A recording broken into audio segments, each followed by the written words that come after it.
로마서 3장 18절로 20절 말씀 보겠습니다.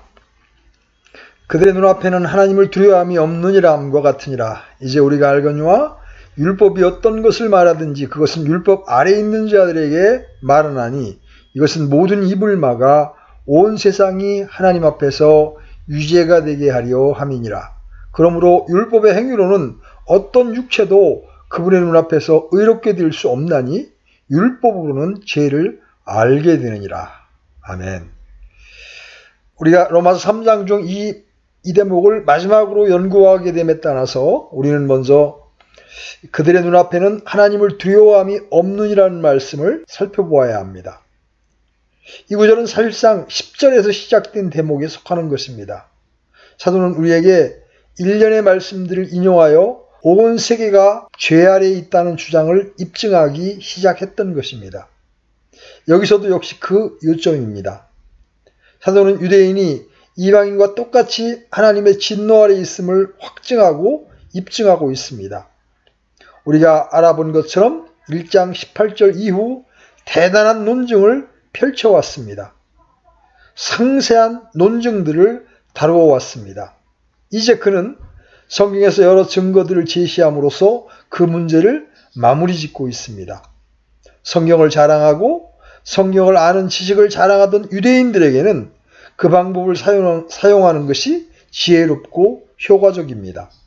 그렇기 때문에 사도는 유대인들이 가진 성경이 사도가 말하는 바로 그 점을 증거하고 있다고 말하고 있습니다. 그래서 우리는 이 인용의 말씀들의 목록을 살펴봄으로써 사도의 논증을 추적해 왔습니다.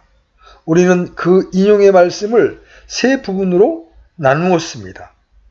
첫 번째 부분에서 죄 가운데 있는 인간들의 상태를 사실적으로 묘사했습니다. 10절, 11절, 12절이 바로 그것입니다. 두 번째 부분은 13절에서 17절까지의 죄의 상태로부터 나온 그들의 행실과 행동을 묘사합니다. 끝으로 세 번째 인용의 부분은 18절 한 구절 뿐입니다. 이 구절에서 사도는 그 모든 것의 원인을 제시합니다. 죄 가운데 있는 인간의 상태와 또한 그러한 상태에 빠져 있기 때문에 저지르는 여러 잘못된 행동들의 원인을 실질적으로 설명하고 있습니다. 사도의 진술은 이러합니다. 그들의 눈앞에는 하나님을 두려워함이 없느니라. 그것은 죄 가운데 있는 인간에 대해서 성경이 말하는 가장 통상적인 것입니다. 실로 사도는 여기서 시편 36편 1절을 인용하고 있습니다. 사악한 자의 범법이 내 마음속에 이르기를 그의 눈앞에는 하나님을 두려워함이 없다 하나니. 우리는 이 구절을 간단하게 살펴볼 필요가 있습니다. 사람들이 보편적으로 이 구절은 극히 이해하기 어렵다고 생각하기 때문입니다. 그 구절은 어딘지 이상한 구조를 가지고 있습니다. 그가 뜻하는 말은 이러합니다. 그의 부패가 내 마음에 밝히는 바는 그 눈앞에 하나님을 두려워함이 전혀 없다는 것이다. 이것이 이상한 어투이지만 어떤 의미에서 매우 효과적인 어투입니다. 다윗은 말합니다. 나는 그 악인들을 보고 그들의 부패를 안다. 나는 그들이 행하는 일이 어떤 유인지를 안다. 그들의 삶의 방식 자체, 그 부패성은 나에게 말해준다. 그들의 눈앞에 하나님을 두려워함이 전혀 없다고 말해준다. 그것이 바로 시편 36편 1절의 의미요, 그 구절의 말씀을 강해한 것입니다. 말하자면 다윗은 악인의 부패를 의인화시키고 있습니다. 악인들의 부패가 말하고 있다는 것입니다. 그것이 무엇인가를 밝히고 있습니다. 그 부패가 그에게 무엇인가를 말해주고 있습니다. 그 부패가 다윗에게 준 메시지가 바로 그것입니다. 그래서 사도는 그 말씀을 인용하여 사람이 죄 가운데 빠져있는 모습에 대한 설명을 궁극적으로 하고 있는 것입니다. 어째서 세상이 이 모양인가를 또한 설명한다고 사도는 주장하고 있습니다. 인간에게 있어서 진정한 고통은 그 앞에 하나님을 두려워함이 전혀 없다는 것입니다. 이 점은 의심할 여지 없이 죄에 대하여 또는 죄 가운데 있는 사람에 대해서 성경이 어느 곳에서나 말하는 큰 진술입니다. 때로 성경이 종교의 진정한 기초를 다룰 때 그것을 둘러서 표현합니다. 성경은 묻습니다. 경건한 사람의 가장 크고 제일 되는 특징은 무엇인가? 그 대답은 흔히 구약 성경에 나타나 있는 이 진술입니다. 주를 두려워하는 것이 지혜의 시작이요. 여러분은 시편에서 잠언에서 그것을 발견할 것입니다. 또한 다른 많은 곳에서 그것이 다른 여러 가지 방식으로 표현되어 있는 것을 발견할 것입니다. 그것은 지혜의 진수입니다. 그것이 모든 지식의 진정한 터입니다. 만일 그와 같은 터를 처음부터 가지지 않는다면 여러분은 다른 것에 대하여 틀림없이 잘못되어 나갈 것입니다. 물론 오늘날 세상에 있어서 그처럼 지독하게 나쁜 일이 바로 그것입니다. 주님을 두려워하는 것이 소위 말하는 인간의 지혜 속에 전혀 없습니다. 눈앞에 하나님을 두려워하는 것이 전혀 없습니다. 시편 기자가 시편 16편 8절의 그 두드러진 표현 속에서 같은 것을 말하고 있습니다. 그것을 잘 들어보십시오. 여기 지혜로운 사람이 있습니다. 그는 이렇게 말합니다. 내가 주를 항상 내 앞에 모셨나니 그분께서 내 오른편에 계심으로 내가 흔들리지 아니하리로다. 그것이 우리가 여기서 만나는 하나님을 두려워함이 없다는 말씀과 정반대의 상황을 그려주고 있습니다. 시편 16편의 기자는 자기 삶의 비밀이 바로 그것이라고 말합니다. 나는 언제나 내 앞에 하나님을 둔다. 말하자면 내 전면에 하나님을 모신다. 제가 생각하기로 그것이 바로 그 점을 표현하는 매우 좋은 방식입니다. 그는 문자 그대로 육안으로 하나님을 본다고 말하지 않습니다. 다만 하나님의 존재를 언제나 회상한다는 것입니다. 마치 하나님에 대한 그림을 그리듯이 언제나 하나님을 전면에 모시고 있다는 것입니다. 오늘 많은 사람들이 그러한 유의 일을 하고 있습니다. 물론 그들이 늘상 여러분 스스로 상기하게끔 그러한 유의 말씀을 걸어놓습니다. 말하자면 여러분 앞에 하나님을 걸어놓고 있는 것입니다. 그러나 악인들은 그렇게 하지 않습니다. 그들의 눈앞에는 하나님을 두려워함이 없느니라 함과 같으니라. 그러면 실제적으로 그것은 무엇을 뜻합니까? 우리는 그것을 다음과 같은 방식으로 지적할 수 있습니다. 본문이 말하는 이 두려움은 모든 불신자들이 전적으로 하나님에 대한 두려움을 갖지 않는다는 뜻이 아닙니다. 어떤 때는 불신자들도 하나님을 두려워합니다. 그런 의미에서 하나님을 두려워하고 하나님께서 자기들에게 하실 일을 무서워하며 심판을 두려워하지만 우리가 여기서 말하는 두려움은 좀 다른 것입니다. 그것은 히브리서 기자가 12장 28절로 29절에서 말할 때 의도한 것입니다. 그러므로 우리가 움직일 수 없는 왕국을 받을진대 은혜를 소유하자. 이 은혜를 힘입어 우리가 공경하는 마음과 하나님께 속한 두려움을 가지고 받으실 만하게 하나님을 섬길지니 우리 하나님은 소멸시키는 불이시니라. 바로 사도는 그러한 두려움을 뜻하고 있습니다. 그 두려움은 경외감입니다. 경건한 두려움입니다. 그것은 고뇌를 가진 두려움이 아닙니다. 그것은 두렵고 떨림 또는 경외심으로 묘사할 수 있는 것입니다. 물론 우리가 하나님께 나아갈 때 언제나 그런 두려움을 가져야 합니다. 그리스도인은 언제나 그러한 방식으로 하나님께 나아가야 합니다. 제가 이 점을 강조하는 것은 오늘날 그렇게 하지 않는 사람들이 있음을 자주 발견하기 때문입니다. 믿음의 확신을 가지고 있음을 보여주는 방식은 입심 좋게 하나님의 면전으로 뛰어가는 것이라고 생각하는 사람들이 있습니다. 그러나 그것은 전적으로 비성경적입니다.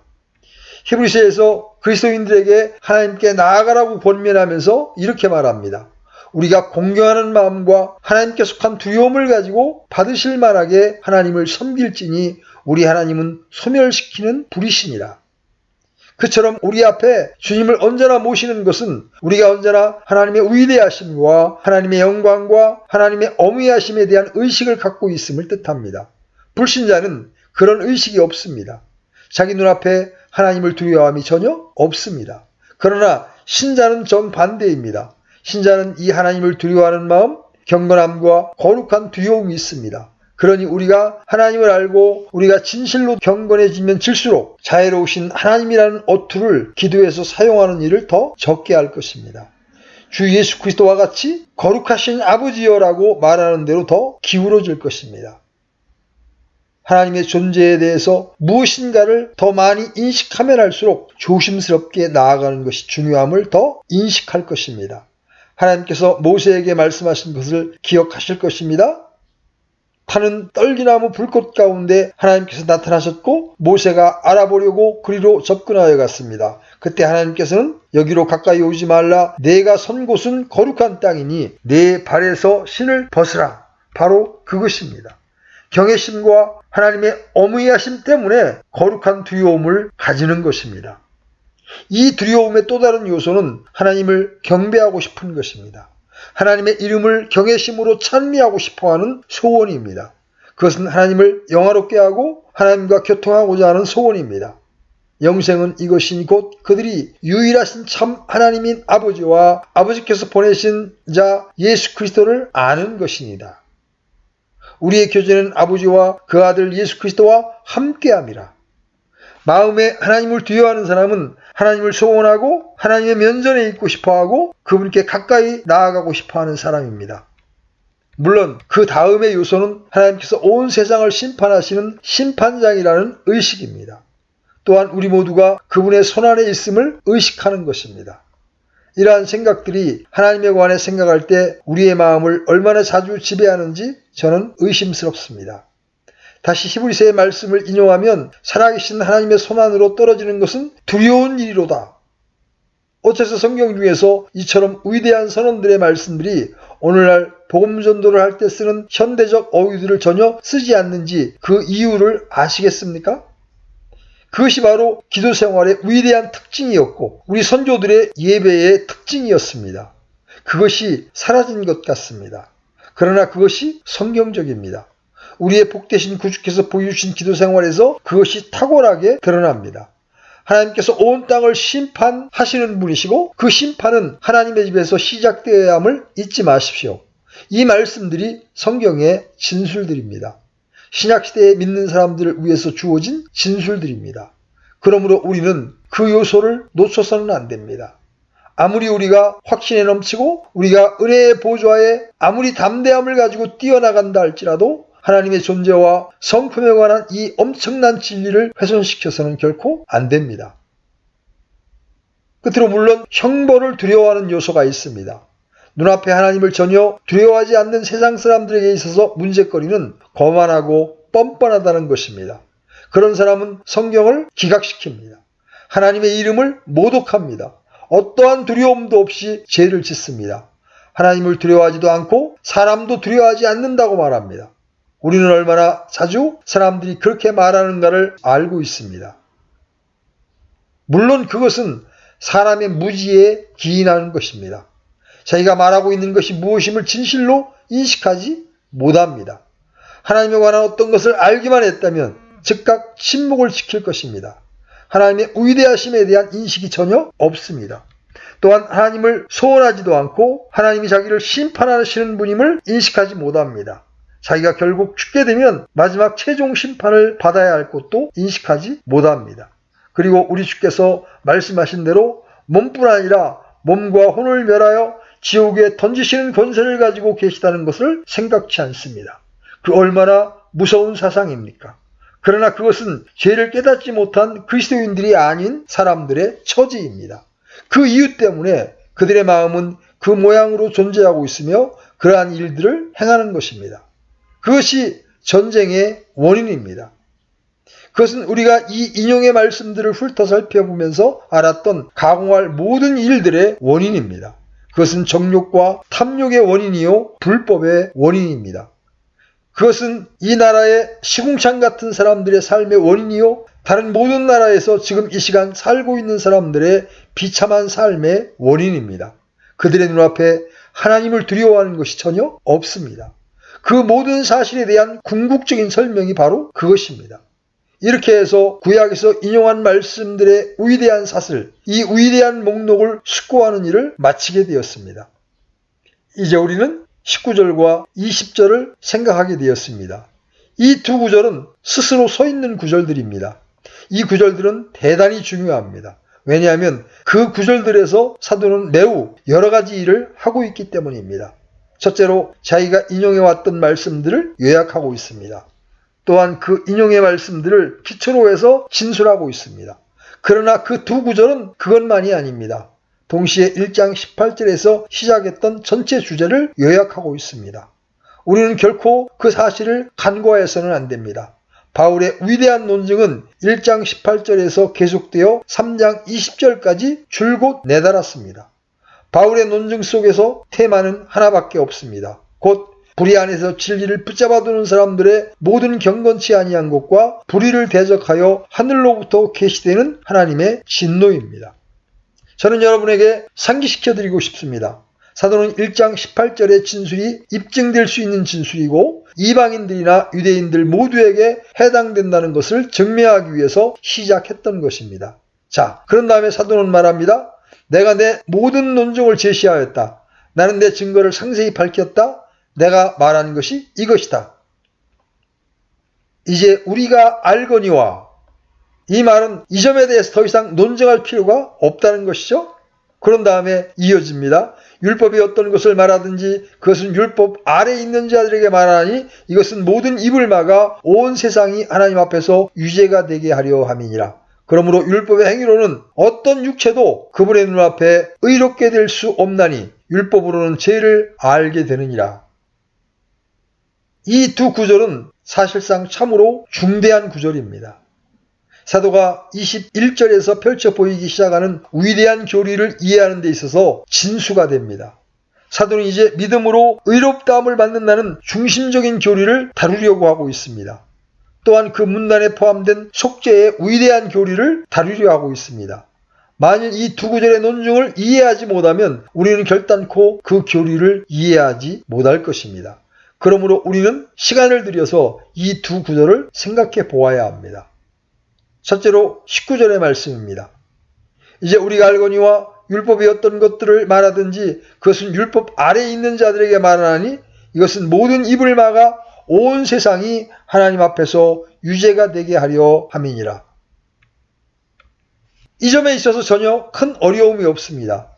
비록 여기서 율법이 무엇을 의미하느냐에 대하여 몇 가지 어떤 논증이 있기는 했지만 말입니다. 그 율법이 모세의 율법을 의미하는지 구약성경 전체를 의미하는지에 대하여 약간의 논란이 있었습니다. 두 관점을 다 취하여 생각하는 사람들이 많습니다.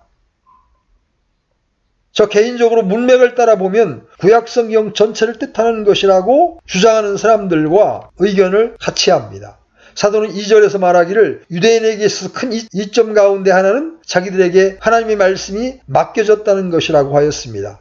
아마 우리는 그 하나님의 말씀이 구약성경 전체를 뜻하는 것이라고 생각해야 할 것입니다. 어떤 논리로든지 사도가 우리에게 제시한 인용의 말씀 목록에서 주목하는 바는 시편과 대언서들에서 말씀을 인용했다는 사실입니다. 엄격히 말해서 모세 오경으로부터 인용하지 않았습니다. 흔히 율법에 대해서 말할 때 그 모세 오경을 가리키는 경우가 많은데도 말입니다. 그러므로 시편과 대언서를 인용하고 즉각적으로 율법이라고 말하는 것을 보니 분명히 그는 구약성경 전체를 가리키는 것입니다. 더구나 성경에서 구약성경 전체를 율법이라고 부를 때도 자주 있습니다. 왜냐하면 구약성경에는 율법이 중심이기 때문입니다. 그렇게 자주 언급되고 있습니다. 대언자들도 율법을 다루었습니다. 율법의 위치와 중요성을 다루었습니다. 또한 율법의 빛에 비추어 그 이스라엘 민족의 실패를 다루었습니다. 그러므로 여기서 율법을 구약성경 전체를 가리키는 것으로 주장하는 이들이 많습니다. 물론 여러분이 그 율법이라는 말을 구약성경 전체를 가리키는 것으로 이해하든지 아니면 단순히 모세의 율법을 가리키는 것으로 이해하든지 간에 사실상 큰 문제는 되지 않습니다. 사도가 역설하고 있는 바는 율법이 특별히 율법 아래에 있는 자들에게 말한다는 것입니다. 물론 율법은 1차적으로 유대인들을 향한 것이었습니다. 그들에게 주어졌습니다. 다른 사람들은 그 율법을 갖지 못했습니다. 그러므로 율법이 다른 사람들에게는 말할 수 없었습니다. 율법이 유대인들에게 주어졌고 그래서 유대인들에게 율법이 말합니다. 그러니 율법이 여기서 구약성경 전체를 가리키든지 아니면 모세의 율법만을 가리키든지 간에 율법을 받은 사람들에게 율법이 말한다는 내용입니다. 그러므로 사도가 말하고 있는 것은 이러합니다. 곧 유대인들이 자랑했던 바로 그 하나님의 말씀 자체가 유대인들이 정죄 아래 있으며 이방인들과 똑같이 하나님의 진노 아래 있음을 입증한다는 것입니다. 여러분도 기억하다시피 사도는 바로 그 점을 증거하고 있습니다. 유대인들은 그들이 하나님의 진노 아래 있었지만 유대인 자신은 진노 아래 있지 않다고 믿었습니다. 왜냐하면 선택된 족속 중에 속했다고 생각했기 때문입니다. 바울은 이렇게 말하고 있습니다. 자, 사실상 나는 너희에게 여러 인용의 말씀을 열거했다. 그 말씀들은 너희가 가진 율법에서 나온 것이다. 너희가 가진 하나님의 말씀 자체로부터 인용한 것이다. 너희가 정죄 아래 있다는 것을 바로 그 말씀들이 증거하고 있다. 그러므로 너희가 그처럼 자랑하는 그 하나님의 말씀이 너희가 구원의 문제에 있어서 자랑할 것을 전혀 가지고 있지 않음을 입증하는 바로 그 하나님의 말씀이다. 다시 말해서 사도는 이렇게 말하고 있는 것입니다. 너희 모든 유대인들이 하나님의 영광에 이르지 못하였다고 너희에게 증거하였다. 나는 너희가 모두 죄인임을 성경을 기초로 하여 입증하였다. 너희가 죄인임을 내가 입증하였다면 이방인들에게는 얼마나 더욱 그것이 해당되겠느냐. 그 논증의 진정한 의미가 바로 그것입니다. 어째서 사도는 그러한 일을 했습니까? 어째서 사도는 그렇게 큰 수고를 들여 유대인들이 이방인들과 똑같이 하나님의 진노 아래 있음을 입증했습니까? 여기서 바울은 두 가지 목적을 가지고 있음을 우리에게 말해줍니다. 또한 자기가 착수했던 일을 자기가 했노라고 주장합니다. 첫 번째 목적은 모든 입을 막는 것입니다. 그것은 정말 중요한 어구입니다. 사실상 사도는 이렇게 말하고 있습니다. 나는 이 모든 논증을 마쳤다. 이 인용의 말씀들을 제시함으로써 그 논증을 마무리 지었습니다. 그는 이제 그 주제에 대한 대화와 논박을 영단번에 끝낼 것입니다. 나는 모든 입을 침묵하게 하고 싶다. 나는 변명하려 드는 모든 입을 손으로 막고 싶다. 내 목적은 온 세상으로 하여금 말을 하지 못하게 만드는 것이었다. 아마 그것을 살펴보는 가장 훌륭한 방식은 이것입니다. 전체 논증, 이 성경 인용의 말씀의 요점은 우리 주님께서 누가복음 18장 9절로 14절에서 묘사한 이른바 성전에 기도하러 나온 바리새인과 같은 사람들을 침묵해 하는 것입니다. 저는 여러분에게 그 이야기를 상기시켜 드리고 싶습니다. 바리새인은 성전으로 와서 앞으로 나와 하나님, 저는 하나님께 감사합니다라고 말하기 시작합니다. 그는 자신을 묘사하면서 웅변을 토하기 시작합니다. 자기가 얼마나 놀라운 사람인가를 하나님께 아뢰며 이 세리와 같지 않음과 다른 사람과 같지 않음과 자기가 행하는 일과 하지 않는 일을 쭉 늘어놓습니다. 계속해서 그렇게 말해 나갑니다. 사도는 말합니다.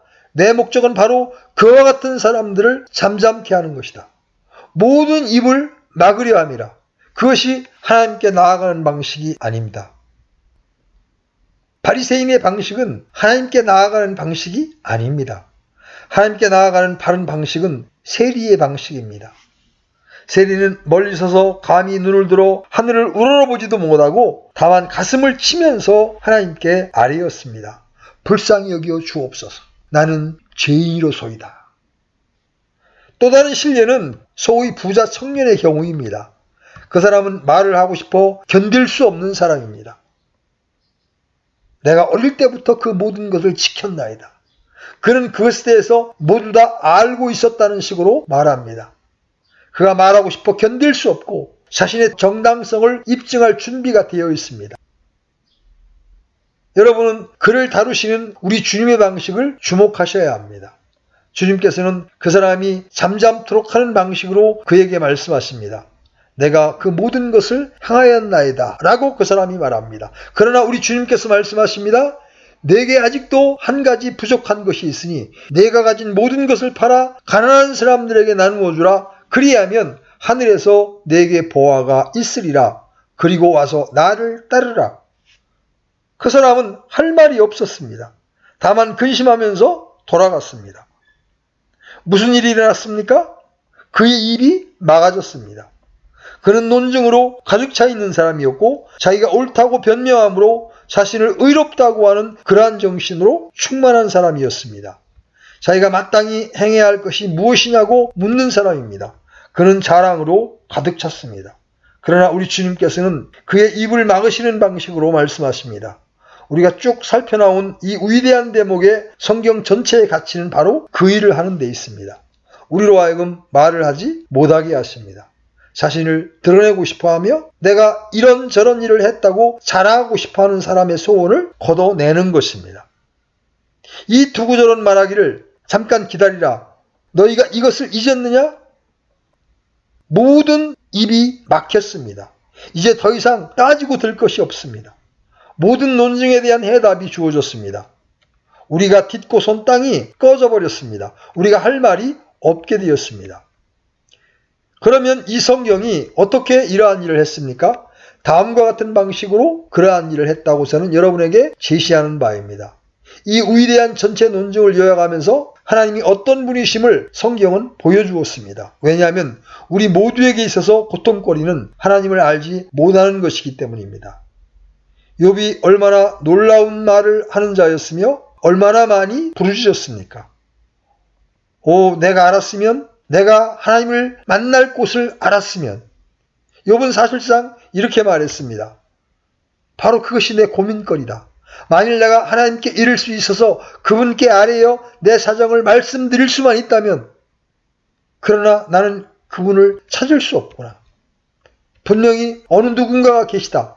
어디엔가 나를 그 앞으로 인도할 빛의 아들이 있다. 내가 어떻게 하면 내 말을 잘 들을 수 있는 사람을 얻을까?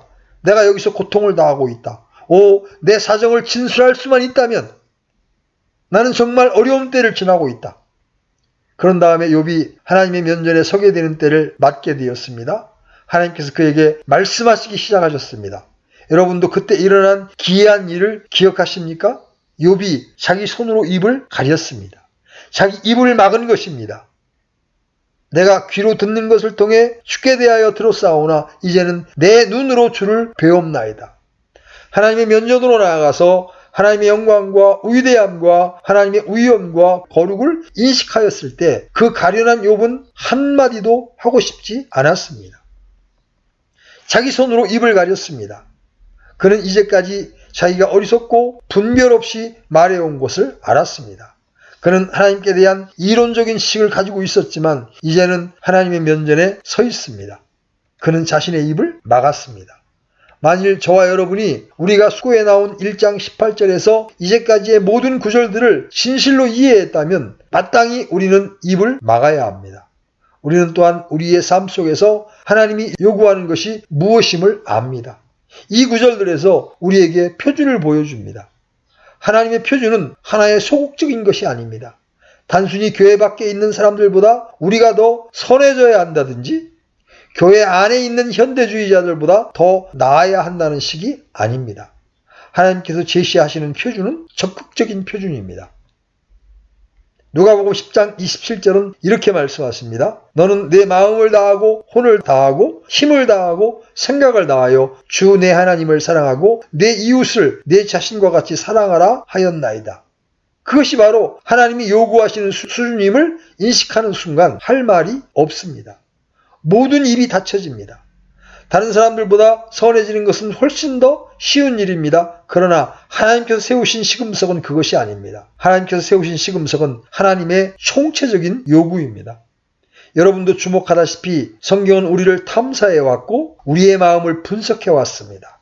우리는 그 인용의 말씀을 숙고해왔고 우리는 중생하지 않은 자연인의 마음의 진정한 상태를 알았습니다.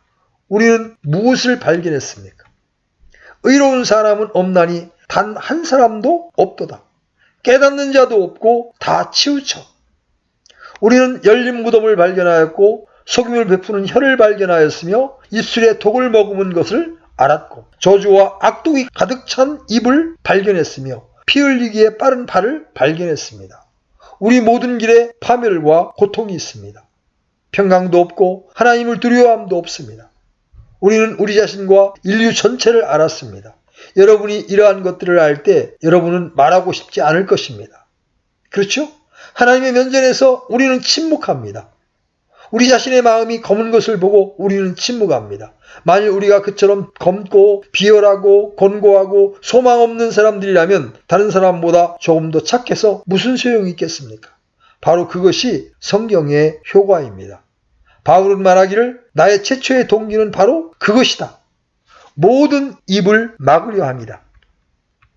여러분은 말하는 것을 멈추었습니까? 하나님의 면전에서 침묵하게 되었습니까? 자신을 의롭다고 주장하는 것을 포기했습니까? 이 위대한 사도의 선언을 거스리는 논증을 포기했습니까? 분명히 결국 이런저런 선을 했다. 나는 그렇게 나쁘지는 않다라고 말하고 있는 것입니까? 만일 그렇다면 여러분은 성경의 의미를 놓치고 있는 것입니다. 왜냐하면 이 성경의 목적은 모든 입을 잠잠케 하고 막으려 하는 것이기 때문입니다. 만일 여러분이 그렇다, 그러나 라고 여전히 말하고 싶다면 성경을 이해하지 못한 것입니다. 이 성경 말씀을 이해함으로 말미암아 우리는 잠잠케 되는 효과를 얻습니다. 우리는 그것은 진리이다. 나는 할 말이 없다. 나는 포기했다라고 말해야 합니다. 우리는 시편 46편에 나오는 말씀으로 그 모든 것을 표현할 수 있습니다. 가만히 있으라. 그리고 내가 하나님인 줄 알지어다. 하나님께서 하나님 되심을 알게 되면 우리는 잠잠케 될 것입니다. 하나님의 면전에서 할 말이 없습니다. 그러므로 저는 다시 한번 말씀드립니다. 만일 우리가 침묵하지 않았다면 성경을 이해하지 못했기 때문이며 하나님을 진정으로 이해하지 못했기 때문입니다. 바울이 의중에 두는 두 번째 목적은 온 세상이 하나님 앞에서 유죄가 되게 하려 함입니다. 다시 사도 바울이 온 세상이라는 말을 하고 있음을 주목하십시오. 다른 말로 해서 사도는 유대인이나 이방인 모두 다 보편적으로 하나님의 정죄를 받고 있음을 입증하고 싶어 합니다. 온 세상 모든 사람의 입으로 하여금 침묵을 지키게 하려고 하고 싶습니다. 아담과 이브가 타락한 이후 이 세상에 태어난 모든 각 사람은 이러한 상태에 처하여 있습니다. 예외가 하나도 없습니다. 여기에서 유죄라고 번역된 말의 의미는 무엇입니까? 그것은 사도의 교리를 이해하는 데 있어서 중요한 어휘입니다. 신약 전체에서 이 어휘가 이 경우에만 사용된 매우 특이한 어휘입니다. 유죄라고 번역될 만한 다른 헬라 어휘들이 있습니다. 그러나 이 어휘가 바로 이곳에서만 발견됩니다. 의심할 여지 없이 사도가 그 어휘를 고의적으로 선택하였습니다. 그것은 그 어휘가 법률적인 어휘이기 때문입니다. 여러분이 원하는 표현대로 한다면 법적인 어휘입니다. 언제나 법정과 관련지어 생각해야 하는 어휘입니다. 사도가 그 어휘를 이 자리에 뽑아 쓴 것은 그 어휘가 하나님께 대하여 책임을 진다는 뜻을 담고 있음을 말하고 싶기 때문입니다. 죄 때문에 하나님께 형벌을 받아야 마땅하고 그 형벌에 노출됨을 뜻합니다. 의롭다함을 받는 전체 문제와 관련지어 이 논증의 중요성을 알 수 있습니다. 온 세상은 그렇게 해서 하나님 앞에서 책임이 있음을 입증한 셈입니다. 하나님의 법정에 나가 책임을 져야 한다는 것입니다. 기소당하는 일이 있습니다. 법률상 여러분이 어떤 일을 행하였으면 그 일에 대한 책임을 져야 합니다. 법정에 나타나서 그 문제에 대해서 대답을 해야 합니다. 그것이 바로 그 어휘가 함축하는 뜻입니다. 사도가 말하는 바는 온 세상이 하나님 앞에 죄책을 가지고 있다는 것입니다. 여기서 우리가 주의해야 합니다. 의롭다함을 받는 교리의 이해를 위해서 그 심판 아래 있다는 것이 바로 그러한 뜻임을 이해하는 것은 대단히 중요합니다. 우리는 이제 사도의 인도를 따라서 그 문제를 숙고해 보아야 합니다. 그것은 순전히 법률적이고 법정적인 개념입니다. 다른 말로 해서 사도는 여기서 이렇게 말하고 있습니다. 곧 자기가 논증해온 모든 경우에 목적하는 바는 우리 자신 속에 부패한 상태가 존재함을 입증하며 죄의 결과로 오염되었음을 증거할 뿐이다. 우리는 분명히 다 그러합니다. 우리가 책임이 있으며 하나님의 정죄와 진노 아래 있음을 입증하려는 것입니다. 정말 사도는 그 점을 입증하려고 진실로 애쓰고 있습니다. 이것이 바로 인류 전체의 상태이며 온 세상이 하나님 앞에서 책임을 지고 심판을 받게 되었다고 사도는 말하고 있습니다. 사람들 앞에서가 아니라 하나님 앞에서입니다. 우리가 사람들에게 신문을 당하는 것이 아니고 하나님께 신문을 당하는 것이기 때문입니다.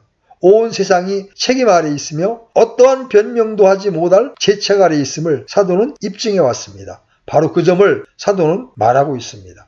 그것이 바로 법이 증거하는 것입니다. 저는 이 점을 강조해야만 합니다. 칭의의 교리를 이해하는 데 있어서 진수가 되기 때문입니다. 여러분 속에 어떤 나쁜 것이 있다는 것을 아는 것이나 여러분이 마땅히 지켜야 하는 것을 다 지키지 못했다거나 마땅히 처신해야 할 대로 다하지 못했음을 인정하는 것만으로는 충분하지 못합니다. 비열한 우리 내면의 상태를 떠나서 사도가 1장 18절로부터 입증하기 시작한 위대한 요점은 하나님의 진노가 불의로 진리를 붙잡아 두는 사람들의 모든 경건치 않은 것과 불의에 대하여 하늘로부터 계시되었음을 입증하려는 것입니다. 문제는 죄책입니다. 이 시점에서 죄의 오염의 문제를 다루고 있지 않습니다. 그 문제는 뒤에 가서 다룰 것입니다. 문제는 우리 자신의 내면적인 조건보다는 하나님 앞에 서 있는 우리의 위치입니다. 다시 한번 말씀드리겠습니다. 만일 우리가 이 점을 분명히 이해하지 못하면 칭의의 의미도 포착하지 못할 것입니다. 그뿐만 아니라 그것을 인식하지 못하면 진정으로 복음을 전할 수도 없을 것입니다. 사람에게 있어서 가장 필요로 하는 것이 무엇이겠습니까? 그리스도인이 아닌 오늘날 세상 가운데 있는 어느 사람이든지 최고로 먼저 필요한 것이 무엇입니까? 복음의 임무, 복음의 첫 번째 메시지는 무엇입니까? 사람들더러 선하게 살라는 것입니까? 그렇지 않다고 저는 대답할 것입니다. 어떤 분은 이렇게 말씀하시겠죠? 사람에게 있어서 최우선적으로 필요로 하는 것이 도움이 아닌가 합니다. 사람은 어떤 시험과 난제들과 어려움과 맞붙어 투쟁을 하고 있습니다. 그러니 사람에게 있어서 먼저 우선적으로 필요하는 것은 도움을 받는 것입니다. 그는 혼자 내버려 두면 너무 약합니다. 그러므로 복음의 첫 번째 메시지는 그리스도의 삶을 영위하도록 도와주고 그분을 인생의 싸움 속에서 승리케 할 수 있는 분으로 제시하는 것입니다. 그리스도를 돕는 자로 소개한다는 말입니다. 그것이 복음의 첫 번째 메시지가 아닌가요? 아닙니다. 그것은 첫 번째 일이 아닙니다. 또 여러분 이렇게 말씀하실지 모릅니다. 내가 볼 때는 인간에게 있어서 처음 부딪히는 고통거리는 자신을 어떻게 제거하느냐 하는 것입니다. 자아가 가장 크고 우선적인 난제거리가 아닙니까? 그러니 복음이 우선적으로 모든 것을 망쳐놓는 이 자아를 제거하는 방식을 사람들에게 말하는 것이 아닌가요? 저는 다시 아니라고 말씀드립니다. 사도에 따르면 이 모든 것들은 복음의 최우선적인 과제가 아닙니다. 인간에게 있어서 가장 우선적인 고통거리는 그가 하나님 앞에서 죄책을 가지고 있다는 것입니다. 물론 더 선해질 필요도 있습니다. 도움을 받을 필요도 있습니다. 또한 자아를 제거할 필요도 있습니다. 그러나 그 어느 문제보다도 인간은 하나님과 바른 관계를 갖는 것이 필요합니다. 저는 그 점을 입증해 드리겠습니다. 하나님께 감사하게도 복음은 우리로 하여금 더 선하게 하겠다는 약속을 합니다. 복음은 분명히 그렇게 하겠다고 약속합니다. 또 그리스도의 능력으로 말미암아 끊임없이 도움을 주겠다고 약속합니다. 또한 우리 모든 사람들 속에 있는 그 끔찍한 자아를 제거할 방식을 보여줍니다. 그렇습니다. 그러나 그 모든 것은 다 장래에 해당됩니다. 만일 몇 분 내에 여러분이 죽는다면 그것이 무슨 소용이 있겠습니까? 여러분이 더 선해질 시간적 여유가 없습니다. 또한 그리스도로부터 도움을 체험할 만한 시간도 없을 것입니다. 그렇게 되면 자신을 제어하는 시간도 없을 것입니다.